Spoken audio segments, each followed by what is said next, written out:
வணக்கம் கேவலம் படிச்சுடாம வாங்க வீட்டை கிடக்கலாம். என் ஃப்ரெண்டு வீட்டுக்கு வந்திருக்கேன். இவங்க என்னோட கையில் ரிட்டையர் ஆகிட்டாங்க. அக்ரிகல்ச்சர் ஆஃபீஸ் போனாங்க. ரிட்டையர் ஆகிட்டு அவங்க வீட்டுக்காரர் வந்து சென்ட் ஜோசப்ல ஒர்க் சொன்னார். என் ஃப்ரெண்டு அங்கே தான் படித்தா. நல்ல ஃபேமிலி, நல்ல அன்புள்ள கொண்டவங்க. என்னை வந்து அவங்க குடும்பத்தோட ஓட்டுறாங்க நினச்சி அவங்ககிட்ட போயிடுவாங்க. இவங்கெல்லாம் அவங்க ஃப்ரெண்டுங்க. கிறிஸ்மஸுக்கு நேற்று எங்கள் வீட்டுக்கு வந்து பிரியாணி ஸ்வீட் எல்லாம் கொடுத்தாங்க. வாங்கி நல்லா இருந்து சாப்பிட்டோம். என் ஃப்ரெண்டு வீட்டுக்கு எடுத்துங்க ஒரு சிறிய பாட்டு பாட போகிறேன். ஜாலியாக இருக்கணும். நாங்கள் என்ன பண்ணுவாங்க, இதோ என் தெய்வம் போயிடுங்க. இதோ என் தெய்வம் முன்னாடி நான் ஒரே ஒரு புன்னகையில் கண்டேனே. பாசமுள்ள பார்வையிலே கடவுள் வாழ்கிறார்.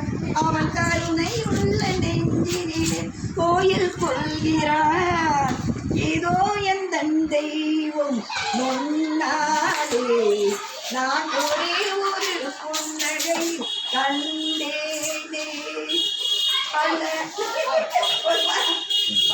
நூல் படித்து நீ அறியும் கல்வி ஒரு நாம் நினைத்து நீ வழங்கும் செல்வம் பிறர் உயர்வினிலே உனக்கிருக்கும் இன்பம் இவை அனைத்திலுமே இருப்பதுதான் தெய்வம். இதோ எந்த தெய்வம் என்னாலே ஒரே ஒரு